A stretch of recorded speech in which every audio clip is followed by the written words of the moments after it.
This is Julien, and I'm here in Boston, and what we're going to crack into here is a clip from a seminar that I just ran here this weekend, which, by the way, if you want to attend an event live with me in person and get your questions answered, click the link below, do it now, and enjoy.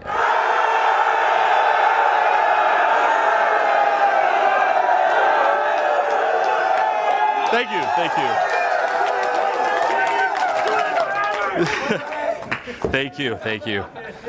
That's today's day and age. It's all about social media. It doesn't matter what happens here. I just came for the Instagram. You can all leave now. It's fine. It was a great event. God.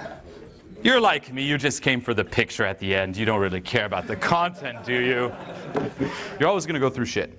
Shit will always find you. When things get peachy, if right now you're sitting down like, top of the world, motherfucker. I don't know what this adversity shit is. Happy I'm not that guy.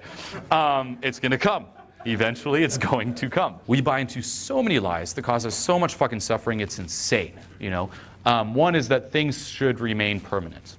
That's what we try to do. We try to create this life that just stays the same. And when shit crumbles, we're like, no! Instead of being like, hey, nothing's permanent. Nothing. Anything you want to hang on to is going to leave eventually. If you get someone's approval, guess what? They can also disapprove of you. You know? If you build something and it also like break. Like nothing's permanent. You should be aware of that by now. Now the plus side with the nothing's permanent is you could be freaking out like, oh my God, it's all gonna crumble. But if you're also in that state of everything's crumbled, that's not permanent either. That'll go back up eventually. And you gotta let go of that label of I must always chase everything going well all the time. And embrace both sides of it. Embrace the contrast. You know, and that's really what, I mean, it's not the thing you want to hear when you're going through shit, but that's what makes life worth fucking living. If everything was amazing all the time, it'd be so fucking boring, we'd all be depressed. We'd all be in the state of apathy and depression, because it'd be like, ugh, like where's the fucking contrast? You know, if you look back at your entire life, it's those ups and downs that made life fucking awesome. Now at the time, it still sucks, but you need to feel that so you feel when it goes up again. I kid you not. It's like that's what makes some fucking movie exciting. And that's ideally how you should want to create your life, like a fucking movie. Where if you look back at your life, is it a movie you'd want to watch? Is it a movie that's exciting? And what part of the movie are you living right now? Is it the slump? Is it that moment you're like, oh fuck, everything's going to shit, what's going to happen to this guy? If there wasn't that moment, what a boring ass movie. You know? So it's embracing that. It's like, okay, chaos times, let's fucking do it. Oh, success times, let's fucking do it. Happiness times, fuck yeah. Sadness times, fuck yeah. Embrace it all. And remind yourself of that movie, and remind yourself too of previous moments you felt this where it didn't last. That's what I did going through that media scandal, for example. For me, it was like everything fucking crumbled. I'm like, oh my God. And I reminded myself, like, no, what are some previous moments you felt this? Maybe not as intensely. And then 2-3 years later, you look back at it, you're like, oh, why was I freaking out so much? Everything turned out for the best. So many times. Not always, but the majority of the times that happened. Now, how would I feel right now going through this moment if I knew that 2-3 years from now, I'd look back at this and feel the same thing? Like, what the fuck was I freaking out about? If I knew everything would be okay, I wouldn't be freaking out. It's usually that fear of like the unknown, fear of the future, like what's going to happen? Oh my God, I'm fucked, versus no, 2 years from now, it'll be okay. You have the guarantee. Okay, I'll just embrace it. All good. Okay? And it's also reminding ourselves that, well, this is like something you can choose to believe or not. I find that believing it helps you tremendously. Go through these different moments. Is that whatever happens to you, there's a certain lesson to get out of it. And the lessons that life teaches you, or nature teaches you, or God teaches you, whatever you want to believe in, are not always aligned with your own personal agenda. There's what you want and there's what you need. And when shit hits the fan and there's adversity, usually you're getting what you need, but you don't know it yet. And that's really what a life crisis is. A life crisis is when something happens that doesn't go according to plan. We're all hooked on, this is my life, this is what I want to happen, this is the direction I want to go in. Boom, something happens that doesn't go hand in hand with that. Chaos, adversity, oh my God. Because it's challenging what you want and what you're attached to.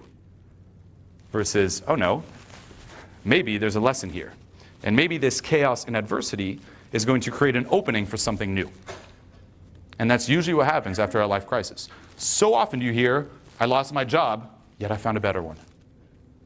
No. And probably if you didn't have that crisis, or if say you weren't fired, you would never have quit that fucking job. Same with the relationship. You're like, hell yeah, man. No, it's true. It's like you never fucking quit. Or with a relationship. So often, a breakup, horrible, but yet you found someone better. You're like, shit, what was I doing there? More often than not, it creates an opening for something new.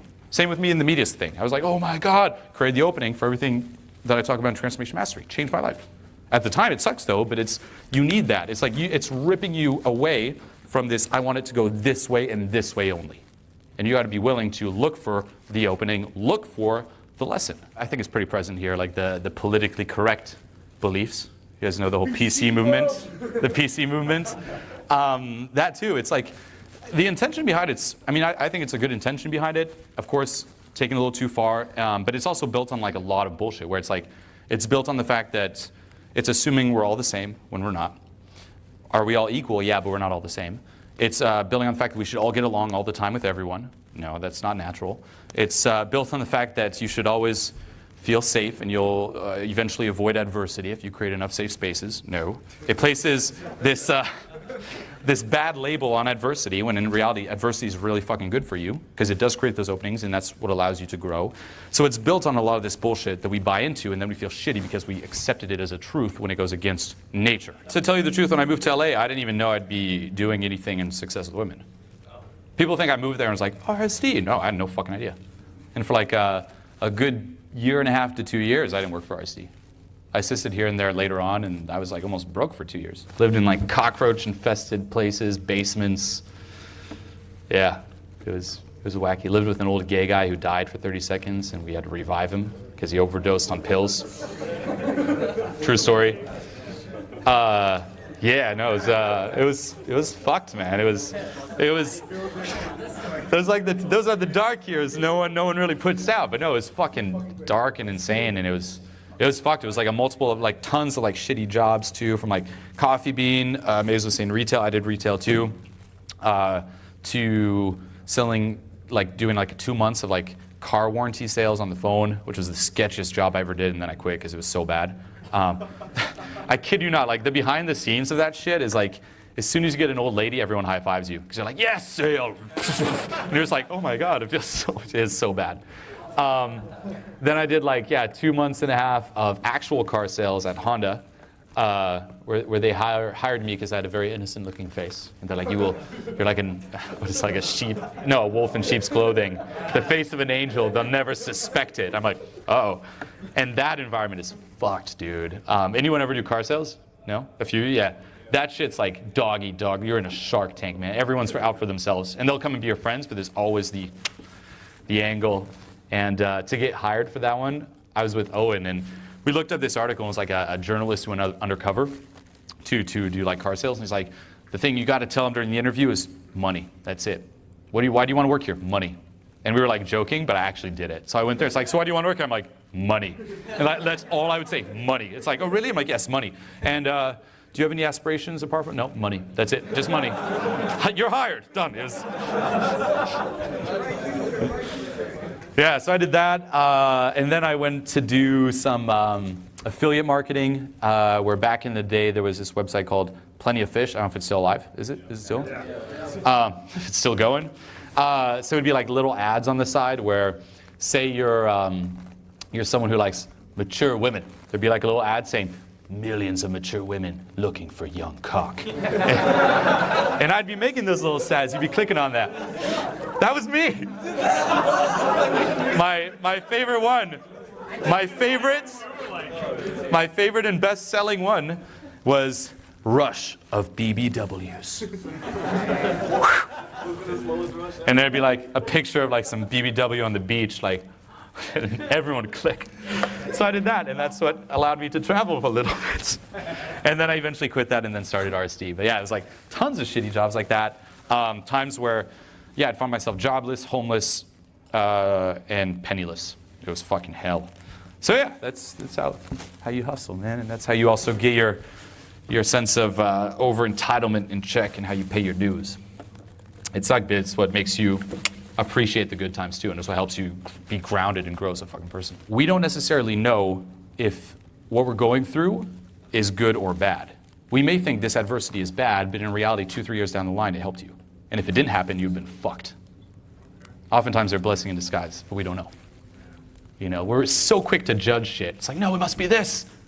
But in 2-3 years, like, thank God that happened. If you're someone who's in this room here, or someone who, you know, say you've purchased different products or went to different events, if you can afford that, most likely right now you're not gonna go full on homeless and die. Like we project that, like, oh my God, if it fails, like if I take this chance with this new job and it doesn't go well, I'm fucked. No, okay? Like right now, wherever you're at, this is your fucking comfort zone. You will find a way back, for real. It's harder to go up, but it's just as hard to go way fucking down. Unless something completely horrible that fucks you up happens, no, you'll find your way back. You'll find a similar job. Right now, if you all get fired right now, like boom, you get the text, you're done, you're fired, you'll find a similar fucking job, if not a better job. You know, it's very hard, if you're in this room here, to go below a certain point in today's world. Now, that doesn't mean that people are not below it. No, there are tons of people below it, and it's horrible. But for them, it's extremely hard to get out. For us, it's hard to go through. It's like the same as you have a certain ceiling, you also have a certain floor. And if you go beneath that floor, necessity kicks in, and you will have access to different resources and faculties you had no idea were fucking there. Okay, if you want to know how bad, think right now, like for example, Transformation Mastery Live is this Saturday. It's $297. It's not extremely expensive, but it's not cheap. If I'm like, hey, you want to come to Transformation Mastery? You're like, oh, I don't know if I can fucking swing it. But here's how necessity kicks in. If suddenly tonight, or right now, police came in, threw you in jail, and they told you, hey, you want to get out of jail? $297 now. You're going to be fucking calling all your friends, you're going to be hustling, you're going to be blowing another jail dude, like anything to make the fucking money, you know? Anything, like you'll have access to different faculties and resources you had no idea you had to. Like you'd be like fired into your ass. The same happens when you go beneath that floor. You're like, oh, if everything fails. No, you go beneath that floor, options and solutions will come up you didn't even fucking think of. Okay? Now, if you can combine those options and that drive, where instead of only having access to it to get up from beneath that floor, you use it to blast through the ceiling, then you're fucking golden. If you fail, what's the worst case scenario? That's the thing too. If you think about that risk, like we overblow the shit out of it. There really is not that big of a risk, really. You know? And even if it does fail, pick yourself back up, and just by picking yourself up and going through that adversity, you fucking grow. That's what gives you the confidence to keep on going. And the more you keep following that path, the more you're gonna be fucking tested. You know? Just be looking back at like the dating, personal development, like building those brands, from an outside perspective, it looks all fucking peachy. Except for, say, the media scandal. But no, there was like ups and downs. It was crazy. Times where you go fucking like insanely in debt. Like there was a time where I was like almost $200,000 in debt. And that's a fucked up feeling, I kid you not. Like I was like at Christmas and I was like, with my family, I'm like, yeah, everything's going great. $200,000 in debt. Holy shit. And you pass that point too when it hits almost 200,000 where you're like, yeah, what's another 500? Like nothing affects you. Like I'm already so fucked in debt. You know, there's that. There were like the homeless times. There's so much shit you go through, but that's what fucking grounds you. You know, it's going through that. You're like, fuck yeah, I survived that. Whatever's thrown at me, I can survive it again. And looking back, it made the journey interesting. It added contrast to the journey. It made that movie interesting. I wouldn't want it any other way. It'd be so boring otherwise. So jump in, embrace the risk, and learn from that adversity. If we're related, we'll meet. So today I feel like I've met my family, and everybody else here has also. It's just amazing that something like this exists, that people can share with each other what they feel.